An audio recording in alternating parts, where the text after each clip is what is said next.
Hello, everyone. Welcome to the second season of the Traveling Métis podcast, the podcast that dives headfirst into Métis culture. I am your host, Samantha Loney. We're back with a bunch of great guests, so pop in your headphones, grab your paddle, and hop into that canoe. We're about to head down the river to visit with my fellow Métis.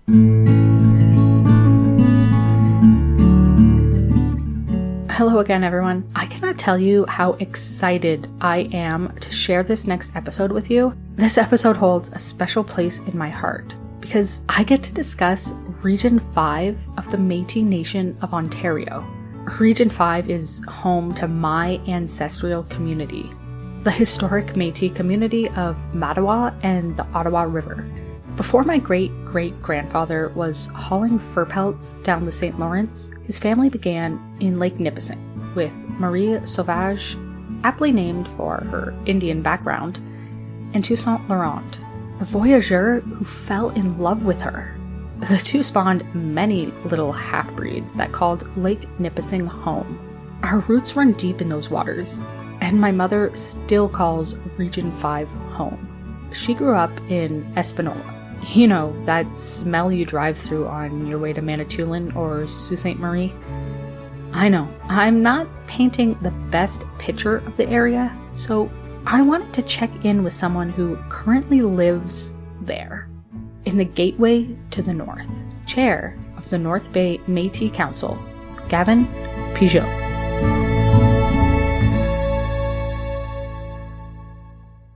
A nice French-sounding name that's typical of most guests. I can kind of chart when someone knew me by how they pronounce my first name. So anytime I've bumped into someone outside of high school and they call me Gavin, I try to think, okay, how do I know them? I actually just, I was getting a car loan through the bank and they're like, all right, Gavin, I'll see you this afternoon for our appointment. And then I hang up the phone and I'm like, how do I know them? Who are they? And then I go on the email correspondence and I see the name and I go, oh yeah, I went to high school with them. In Northern Ontario, there's a lot of like French and French speaking. And yeah, you're part of the North Bay Metis Council.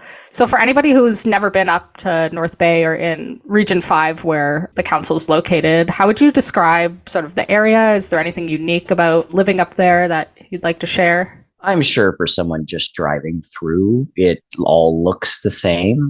I definitely feel there's a uniqueness, at least in the nature up here. Whenever I go anywhere, I'm always looking for like woods to go and walk through. Like if I'm in Toronto for a week, I'm just trying to find somewhere with the most amount of trees squished together so I can feel more at home. But yeah, whenever I go into the woods, you know, whether it's North Bay, Mattawa, Sudbury, I could walk for hours and just never get lost and really feel at home.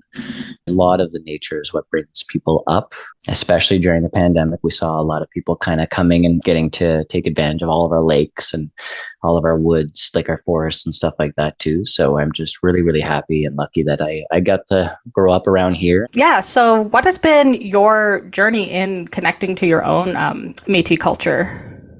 My father was adopted by a French Catholic family from like a very, very young age when he was still a baby. So we weren't always aware of how in-depth our background was, but his mother, biological mother, so my grandmother, she was terminally ill, unfortunately, but one of her dying wishes was to reconnect with my father and kind of see the man that he became. And from there, we were able to see this whole other family of ours that we had a blood connection to.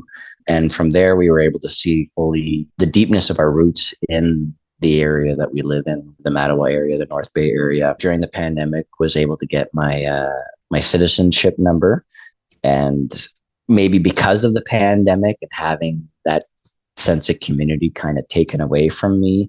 And it was also at the same time where a lot of the residential school unmarked graves was getting a lot of attention. I just felt like a real profound duty to reach out to our council and just offer my services to help in any way. I said, I don't know what you guys might need, but if there's anything that you need, an extra pair of hands or someone to help out, I'm more than happy to lend myself. And The first message I sent was kind of, brushed off. Oh yeah, we'll think of you for sure. And I doubled down on my offer and said like absolutely anything, more than happy to. And I think from there they were able to kind of see that I was serious. And they mentioned a food drive that they were doing for the citizens, and they invited me to come and help and hand up big bags of groceries out, which I said yes to. And it was such a rewarding experience. And it really felt, because I didn't know any of these people, but everyone was really warm and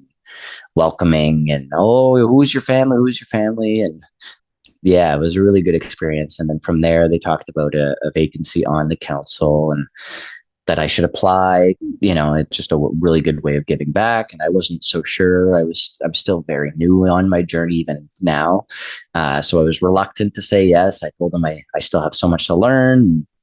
They told me that the best way to learn was to join the council and to just get to work and start. So yeah, because I just recently joined my council as well. And I think it's that drive for wanting to give back and, like you were saying, to learn more, because you do get to meet a lot of people when you're on a council in your community. And even if you might not be on a council, for me, I'm in Barrie, so I'm not at my like home communities council, but even just to get to know other Métis people in the area it's like just a great learning experience to learn about the people in your community. Yeah, absolutely. And since then, I've been, reading as many books as I can. Just finished for the second time, The Northwest is Our Mother, which is a really, really good book. YouTube videos, documentaries, anything that I can kind of get my hands on to just kind of shed some light on our diverse history and our background. But despite all of that, it's weird how being raised maybe French in a rural community, how a lot of that culture, a lot of that symbolism really just felt like a homecoming. And I was able to recognize a lot of the themes, a lot of the things that were there just from my childhood. And it was really, really neat to see. Yeah. And in joining council, you talked a bit about sort of that reciprocity of like giving back to the community, and how important has that been to you? Yeah, I mean, it's a reward in and of itself, right? The buzz you get from giving back, like that first day that I helped out and was giving out the food, and people were thanking me, but I didn't feel any responsibility for doing it other than, loading the car up with the groceries. And, just seeing how thankful people were, especially during a time of so much uncertainty and a lot of isolation, a lot of, just unknown fears that we were all dealing with, and to have that opportunity to connect with people in such a meaningful way. I've always had an interest in politics from a very young age. I was a very big fan of Rick Mercer and Jack Layton, and both of those individuals really kind of fueled my interest with regards to politics. But with the council, it's not politics really. It's just a way of ensuring we're supporting and giving back and doing what we can to meet the needs of our citizens. Sometimes being Indigenous is like political in nature, just because you do have to constantly be fighting for rights and things like that. So it's, as an Indigenous person, sometimes you don't have a choice. Like, you're always, just being alive is a political statement. You always have to advocate for something, right?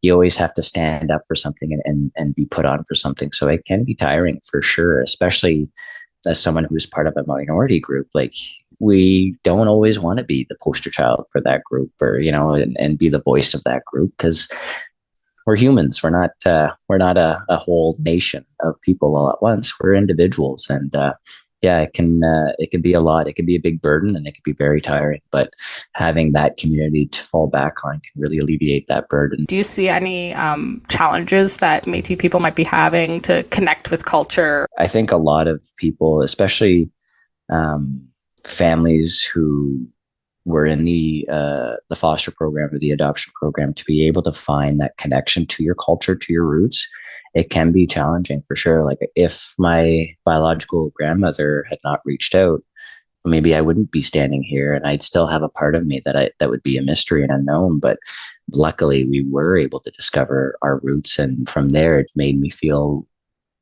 more certain of who I am, because having that awareness of who our ancestors were and where we came from, and all this kind of fuels who the person you are today and who you want to be and the kind of legacy you want to leave behind. We don't know whether or not the history books are capturing all of our history, right? And we know for a fact that they're not. Region 5 is also very sprawled out. There's also challenges when it comes to that, of course, and being able to come together. And still, though, we find a way. We just had our AGA last month, and we invited the Mattawa Council, and they were blown away by the turnout and said, "Oh, there's so many people here," which was really great to see. Yeah, it's when we want to connect, we find a way. That kind of leads into the next question of, building that connection. And do you think that's sort of a unique experience that we have as Indigenous people? Searching for human connection is definitely a universal experience for people. I think, though, when it comes to Métis, we might be a little bit more equipped to do it. Our ethnogenesis is two worlds kind of colliding, two worlds that are completely different from one another.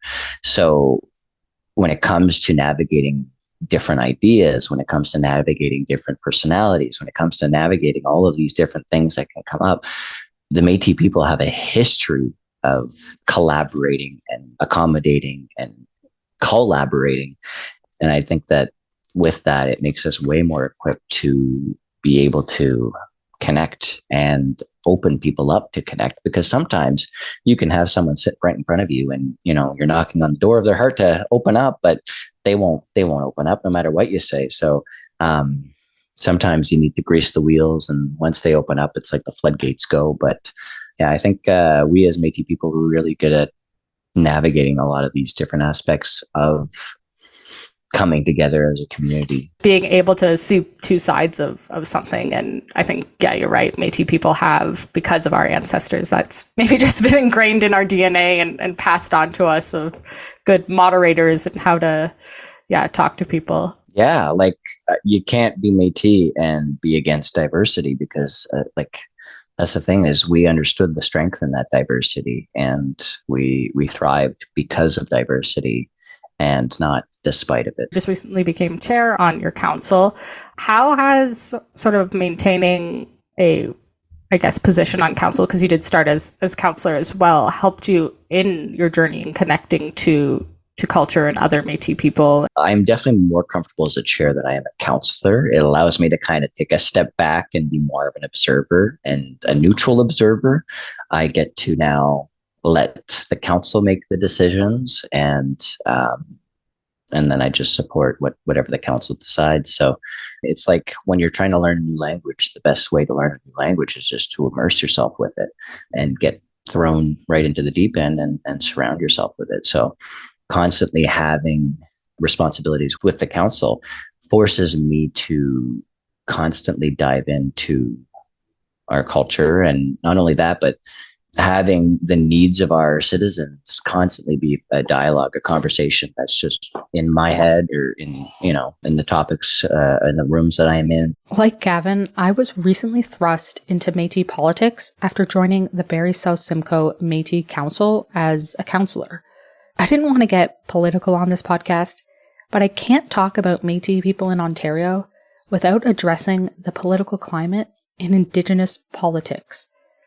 And since I am discussing his experience on a Métis council, I need to address the very real hostility that is being put on Métis people, at least at the recording of this podcast.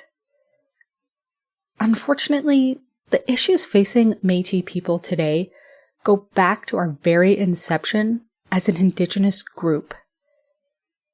This story isn't a reality for all Métis people, but for some of us, our ancestors were given a choice by their tribes. You go with the white man, and you no longer belong to us. But the problem was, the white man's world didn't want to claim us either. So we created our own culture and half-breed communities that now comprise the Métis Nation we see today. We've spent hundreds of years trying to communicate to people that we exist. And sadly, it hasn't gotten easier. For our entire existence as Métis people, but especially lately, the discourse seems to be a little hostile against Métis people. So this loud dialogue and discourse that we're hearing in the news and stuff like that of, kind of hostile, oppressive conversations against the Métis people.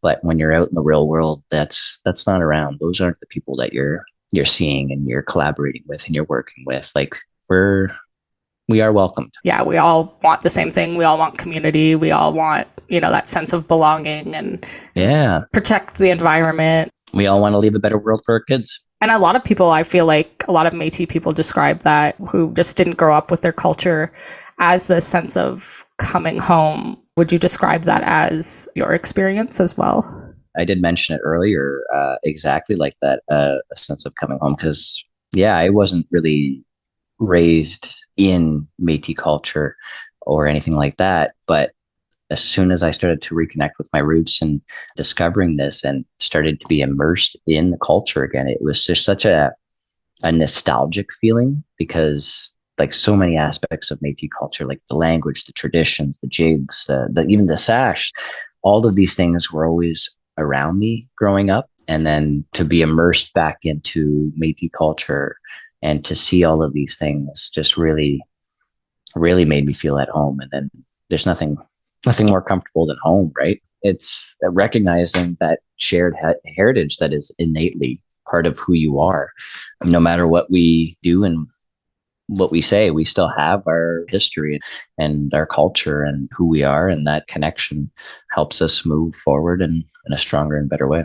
My great aunt, she's 82, and she talks about making fry bread and things like that, but not having a word for it. And so it's you didn't know, but your mother was practicing traditional things, but just not explaining to you what it was, because of the fact that a lot of Indigenous people, it was better to be quiet about it and not really let people know. It's so nice to be able to have words for things now that you can be like, oh, that was part of my culture. I maybe didn't have words for it, but I was celebrating culture. Well, especially when it comes to recipes, you really got to put the names aside for recipes. Like nun farts doesn't sound very tasty, but I would love to have some petta sauce for sure. In Region 5 in the North Bay area, there was the MNO had a legacy and preservation project in 2021. So this time capsule that they put in. How important is it to share the perspectives of Métis people, I guess, at this place in time? Because a lot of Métis history is we go back to the 1800s and we sort of learn about Métis people from that perspective. Yeah, we often forget that history is the present plus time, right? So with that formula, you have to understand that we're currently living our history, right? And that goes far beyond what our past is. It goes towards what the kind of legacy that we want to leave behind. Sharing our perspectives is definitely important, especially when we have hundreds of years of it trying to get squashed or eliminated fully, right? Having something like that to be able to remind people that this is our culture, these are our people, and times will change, but we will always adapt and we'll always live on.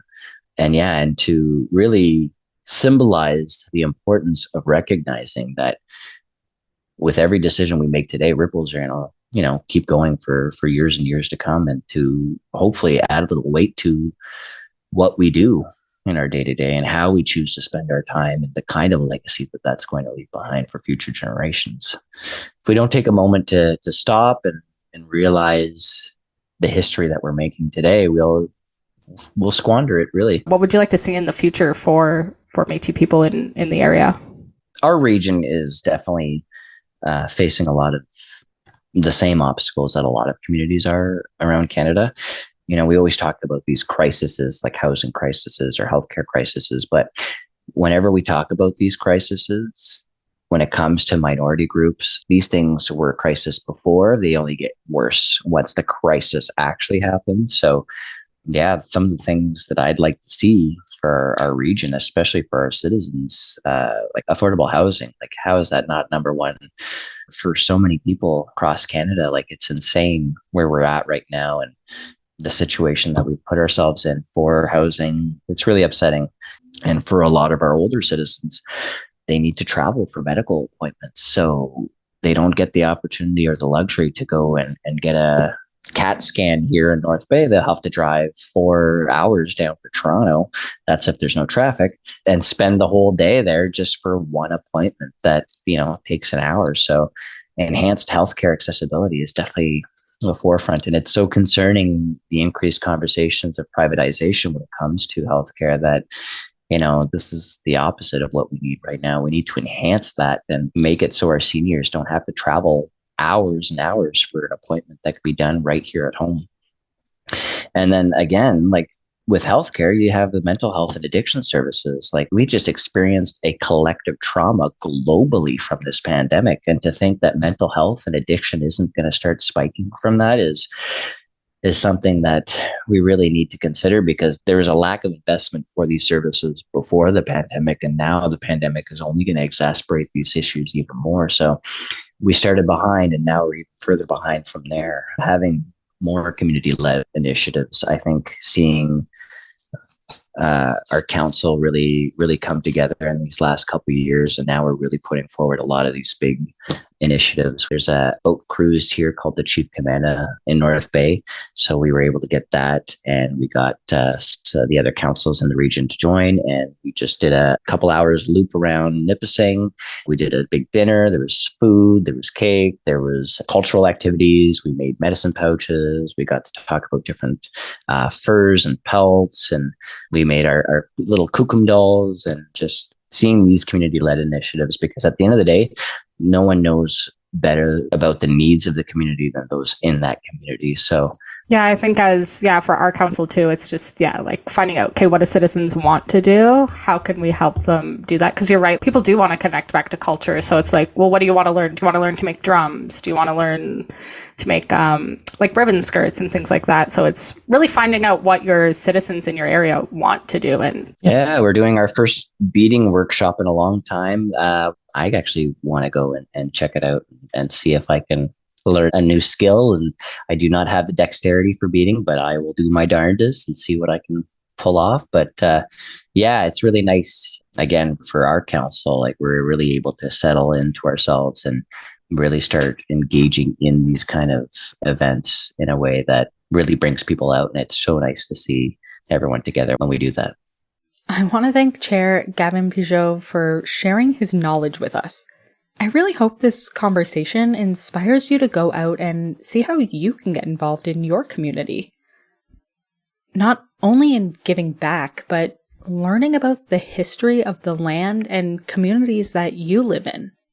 The world can seem like a dark place, but the more we're able to communicate with each other on a one-to-one human level, the more we realize we all have the same desires and goals in life: to connect and leave a better world for the next generation.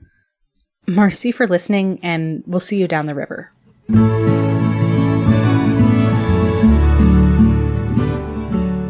This episode was written and directed by Samantha Loney, with music composed by Etienne Beausoleil, edited by Cassidy Villebron Baracus, and produced by the Métis and Me program, with support from our sponsors, 880 Cities and the Ontario Changemakers program, along with the Métis Nation of Ontario's Culture-Based Economic Development Grant. Make sure to like and subscribe for more episodes.